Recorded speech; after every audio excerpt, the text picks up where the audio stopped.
To Lisa's point about the child in the womb, who happens to be a girl, the girl child, there was a poll that came out yesterday that found on the basis of gender or sex, it was a Marist poll, 86% of the American people, including 78% of the Democrats, 93 of the Republicans, and independents were at 86%, strongly oppose sex-selected abortion. We've had legislation on the floor in the past where the other side went through great pains to say why this was okay to kill a girl after an ultrasound simply because she turns out to be female.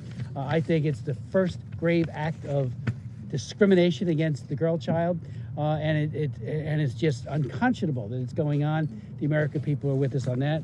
And one other point, which I mentioned very briefly, and that is the Marist poll also found on pregnancy care centers, the reason why we're rallying today, 83% of all Americans, and I might have mentioned it earlier, 75% of the Democrats in this country support the great work of the women and men and all of those back in the states who are doing the work for these pregnancy centers. So I just, it's a story, and I asked the press that has not been told.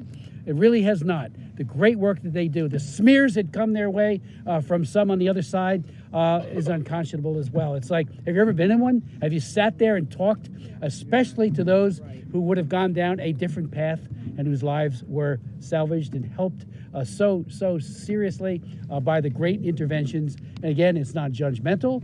It is all about love and what they do, which again does not get much press. When a woman does have the abortion, they're there for her as well. When it's the baby and the mother, they love them both. When it's just the mother, they still love her and help her with counseling and assistance. It's incredible. Great love in action. Carol